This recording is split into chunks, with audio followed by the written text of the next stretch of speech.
Profit basically क्या role play करता है बिजनेस में, ये क्वेश्चन है, ठीक है ना।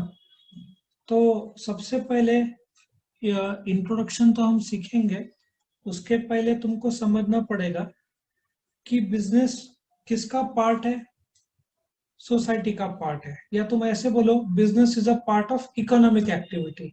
इकोनॉमिक एक्टिविटी कौन करते हैं? ह्यूमंस करते हैं। ह्यूमंस किसका पार्ट है? सोसाइटी का पार्ट है।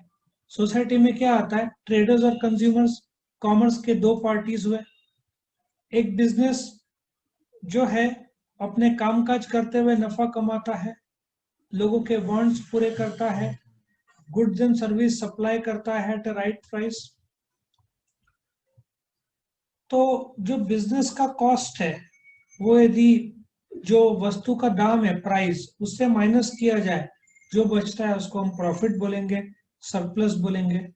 ये प्रॉफिट क्यों? क्योंकि बिजनेस ने अपना समय दिया है, पैसा दिया है, एनर्जी दिया है to satisfy the wants of the public, इसलिए तो प्रॉफिट हुआ है। तो ये जो प्रॉफिट हो रहा है ये बिजनेस के लिए क्या रोल प्ले करता है, ठीक है ना। सबसे पहला सर्वाइवल ले लो, तुम कोई भी बिजनेस ले लो, सर्वाइवल सबके लिए परमानेंट ऑब्जेक्टिव है। कोई भी बिजनेस बंद होना नहीं चाहता क्योंकि बिजनेस का बेसिक ऑब्जेक्टिव इज प्रॉफिट। तो सर्वाइवल इज बोलते हैं ना permanent objective of the business. सबसे कठिन समय, ये समय जो कोविड के टाइम में लॉकडाउन का था, सबसे कठिन समय इनके लिए हुआ, होटल वालों के लिए हुआ। ऐसा अंदाजा लगाया जा रहा है कि कम से कम 30% इंडिया के होटल इंडस्ट्री बंद हो जाएंगे। क्योंकि प्रॉब्लम क्या है, ये लोग महीने में कमाते थे, महीने में खर्चा करते थे, इनके पास बचता था कम, प्रॉफिट बहुत कम। तो जो भी सेविंग्स था वो लॉकडाउन में उनका देखा जाए तो चला गया। सो जब नया बिजनेस है तब तो वो प्रॉफिट के बारे में सोचने के बजाय कि मैं टिक पाऊं, बोलते ना जैसे बच्चा लड़खड़ाता है तो उसका पहला उद्देश्य रहता है सर्वाइवल। एक नए बिजनेस को बहुत सारे प्रॉब्लम्स आते हैं, एक्सपीरियंस की कमी रहती है। सो जो प्रॉफिट है वो इनिशियल लेवल पे जो गलतियां होते हैं वो कवर अप कर देता है। तो पहला ऑब्जेक्टिव या रोल ऑफ प्रॉफिट क्या है बिजनेस का, कि भाई सरवाइव कराता है। जैसे लॉकडाउन में तुम खींच पाए, क्यों खींच लिया? क्योंकि पहले का प्रॉफिट था वो बैलेंस के रूप में था घर पे, तो धड़ाधड़ उसको सेविंग्स के तौर पर इस्तेमाल किया। कमाई तो नहीं हो रहा था लॉकडाउन में किसी का, है ना, मेडिकल और किराना शॉप छोड़ के। Second number availability of funds during slump और डिप्रेशन। अब मार्केट बहुत डाउन चल रहा है, तुम देखो सब धंधे जो है, सब धंधों का मार्केट नॉर्मली डाउन ही चल रहा है। ऐसे टाइम में तुमको क्या लगेगा? सर्वाइवल कैश का लगेगा। ऐसे टाइम में जो तुमने पहले कमाया हुआ प्रॉफिट है, यदि उससे तुम बच सको, क्योंकि जब मार्केट डाउन रहता है जिसको टेक्निकल भाषा में डिप्रेशन बोलते हैं, मार्केट यदि, ये दो शब्द है, रिसेशन और उससे बुरा डिप्रेशन। मार्केट यदि रिसेशन या डिप्रेशन में है तो तुमको तुम्हारा धंधा नहीं होगा ज्यादा, क्योंकि ओवरऑल मार्केट ही डाउन है। ऐसे केस में तुम्हारे पास जो रिजर्व है, रिजर्व किससे बनता है? प्रॉफिट से। तो जो प्रॉफिट से बना हुआ रिजर्व है वो तुम इस्तेमाल करोगे क्योंकि कमाई तो नहीं हो रहा है। तो वो एक प्रकार का शॉक एब्जॉर्बर रहेगा जो डिप्रेशन टाइम में।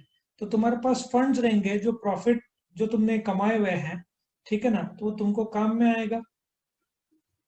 तो बहुत सारे कंपनी जो बच गए उनका सबसे बड़ा कारण था कि उन्होंने जब मार्केट डाउन था तो पहले का प्रॉफिट उन्होंने अंधाधुंध स्पेंड नहीं किया था, उन्होंने बचा के रखा था। और बहुत लोगों ने अभी एक लेसन भी लिया है, ये अवेलेबिलिटी ऑफ गुड्स नहीं है, फंड्स है, ठीक है ना।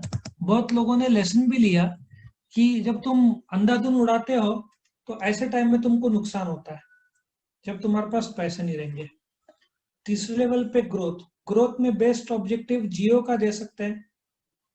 जो जियो कंपनी है, रिलायंस इंडस्ट्रीज लिमिटेड नाम से चल रहा था, फिर उन लोगों ने रिलायंस रिटेल लाया, अभी 2-3 साल 3 साल पहले जियो लाया, आज देखो क्या प्रोग्रेस किया उन लोगों ने। सो बोलने का तात्पर्य है ग्रोथ मतलब जिस प्रकार से एक बार तुमने प्रॉफिट, अब रिलायंस साल में कम से कम ऐसा सोचो ना, तुम 80,000 से 1 लाख करोड़ कमाता है, तो ये प्रॉफिट का पैसा कहाँ पे लगाएगा? ग्रोथ में। सो रिलायंस इंडस्ट्रीज लिमिटेड जो पेट्रोकेमिकल में है, ठीक है ना, उसने जियो चालू किया, जियो में पैसा लगाया। मतलब तुम ग्रोथ के लिए, आगे बढ़ने के लिए पैसा लगाते हो। अभी तो जियो मार्ट आ गया, अभी तो मुझे लगता है डायरेक्टली इससे फ्लिपकार्ट और अमेजोन को टक्कर देगा, ठीक है ना, रिलायंस का Jio Mart. Next is efficiency. Efficiency क्या होता है कि तुम्हारा रिटर्न्स बहुत ज्यादा है, कॉस्ट कम से कम है। सो जब तुम प्रॉफिट का तुम्हारा ऑब्जेक्टिव रहता है, तुम बोलते हैं ना, तुम्हारा कॉस्ट तुम कम से कम रखोगे और ज्यादा से ज्यादा बेचने की कोशिश करोगे। क्योंकि प्रॉफिट क्या करता है बिजनेस को, कि वेस्टेजेस कम करने को लगाता है। इसके वजह से बिजनेस का एफिशिएंसी बढ़ता है ना। सो बहुत सारे कंपनीज जो है अभी जिनका प्रॉफिट ज्यादा नहीं हो रहा है, तो वो लोग क्या कर रहे हैं, कॉस्ट कम रख रहे हैं, कॉस्ट कम करने की कोशिश कर रहे हैं। इसका एग्जांपल मैं देता हूं तुमको, जैसे कि टाटा मोटर्स ले लो। यदि मार्केट डाउन है, बिक नहीं रहा है, तो वो लोग क्या करते हैं, एक हफ्ता फैक्ट्री शट डाउन, पूरा फैक्ट्री बंद।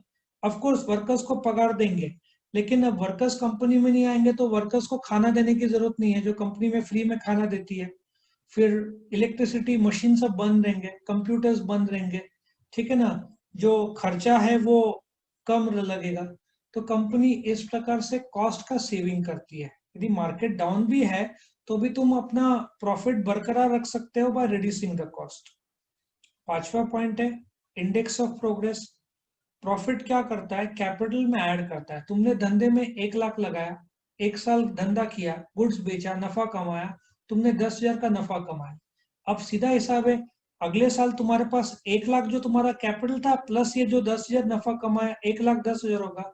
सो सीधा हिसाब है, तुम्हारा कैपिटल बढ़ जाता है, क्योंकि जब तुम धंधा शुरू करते हो उसमें नफा जुड़ते जाएगा, क्योंकि मालिक का ये ना प्रॉफिट, मालिक ने धंधा शुरू किया है, उस धंधे से नफा हुआ, वो नफा कैपिटल में जुड़ जाएगा। फॉर एग्जाम्पल तुमने एक कार ली भाड़े पे, जैसे उबर है ना, ओला उबर, उन लोगों ने 5 लाख की एक कार ली, कार भाड़े पे देते हैं। उन्होंने देखा 2 साल में उन्होंने पहले साल 3 लाख का, पहले साल 2 लाख का नफा किया, दूसरे साल 3 लाख का नफा किया। अब तीसरे साल वो लोग क्या करेंगे, उनके पास ऑलरेडी ये एक कार है, कैपिटल ऑलरेडी मौजूद है, प्लस ये लोग ने जो नफा किया 5 लाख में, एक और कार खरीदेंगे जो भाड़े पे चढ़ाएंगे। सो बोलते हैं ना, प्रोग्रेस होता है, तुम्हारा कैपिटल प्रॉफिट में ऐड होता है। इससे पता चलता है ओला उबर कितना डेवलप हो चुके हैं, है ना। छठवा, सेटिस्फेक्शन ऑफ इंटरेस्ट ग्रुप्स। अभी एक कंपनी ले लो, कंपनी के मालिक कौन होते हैं, शेयर होल्डर। कंपनी में पैसा शेयर होल्डर लगाते हैं शेयर्स के रूप में, तो अल्टीमेटली मालिक शेयर होल्डर्स है, तो शेयर होल्डर्स को रिटर्न्स में क्या देना चाहिए, डिविडेंड। अभी एक कंपनी है जिसका नाम है भारत इलेक्ट्रॉनिक्स लिमिटेड, जो डिफेंस इक्विपमेंट बनाती है, डिफेंस पता है ना, उसमें सामग्री, पूना की कंपनी है। सो अभी उन्होंने क्या किया, नफा अच्छा किया उन्होंने, क्योंकि उन लोग को वेंटिलेटर्स के ऑर्डर अच्छे खासे मिले हैं। तो उन्होंने अभी डिविडेंड डिक्लेयर किया है, 1 रुपया 40 पैसा पर शेयर। उन्होंने नफा अच्छा किया तो डिविडेंड भी ज्यादा दिया। सो शेयर होल्डर्स को जो डिविडेंड मिलना है पहले से ज्यादा मिलना है। सो बोलने का तात्पर्य यह है कि शेयर होल्डर्स इंटरेस्ट ग्रुप है, मतलब जब कंपनी में गवर्नमेंट को टैक्स मिलता है तो ज्यादा देगी, नफा ज्यादा है तो वो ग्रुप खुश, कस्टमर को सस्ते में देगी, एम्प्लॉय को पगार ज्यादा देगी, शेयर होल्डर्स को डिविडेंड ज्यादा देगी। तो ये सारे ग्रुप्स जो कनेक्टेड है कंपनी को, जिसको इंटरेस्ट ग्रुप्स बोलते हैं, टेक्निकल भाषा में स्टेक होल्डर बोलते हैं, शेयर होल्डर नहीं, स्टेक होल्डर, STAKE, सब लोग को सेटिस्फाई होगा। अच्छा, सातवां point, repayment of old debt. सबसे बेस्ट एग्जांपल देता हूं मैं, रिलायंस का ले लो। रिलायंस का ले लो, नासिक में अशोका बिल्डकॉन है, उसका ले लो। अशोका बिल्डकॉन ने 2 से 3 साल से क्या कर रहा है, वो नफा कमा रहा है, कंपनी है वो, अशोका बिल्डकॉन एक कंपनी है, उसके शेयर शेयर बाजार में बिकते हैं, 70 रुपए का एक शेयर है। तो उसने क्या आइडिया लगाया, अशोका बिल्डकॉन ने नफा कमाया, तो उन्होंने इस साल क्या किया, डिविडेंड नहीं दिया शेयर होल्डर्स को, और जो उन्होंने कर्जा लिया था रोड रोड बनाने के लिए, उनको अलग अलग ट्रैक्टर्स और जो है ना इक्विपमेंट लगता है, उसके लिए जो उन्होंने कर्जा लिया था, कुछ कर्जा नफे से, नफा हुआ तो लौटा दिया। फॉर एग्जाम्पल तुमने 5 लाख का कर्जा लिया है, तुम्हारा पगार है 2 लाख रुपया, तुमने 1.5 लाख का खर्चा किया साल में, 50,000 बचा तुम्हारा 50,000 से कर्जा में, बैंक वाले को बोला ये 50,000 वापस ले लो 5 लाख में से, मतलब तुमने अपना कर्जा कम कर दिया या तो लौटा दिए, तो रिपेमेंट ऑफ ओल्ड डेट हो गया। और तुमने कर्जा लौटा दिया तो 8वां पॉइंट ऑटोमेटिक आ जाता है, तुम्हारा इंटरेस्ट का कॉस्ट कम हो जाएगा, तुमको किसी को ब्याज देने की जरूरत नहीं पड़ेगी, है ना।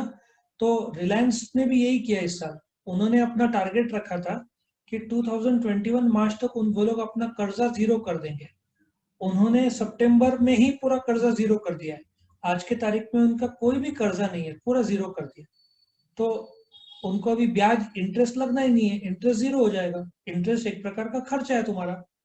इसलिए तुम नोट करो, तुमने एक 80,000 की बाइक ली ईएमआई पे, ईएमआई कुछ करीबन 2,500 से 3,000 आएगा यदि तुमने 4 साल के लिए लिया, ठीक है ना।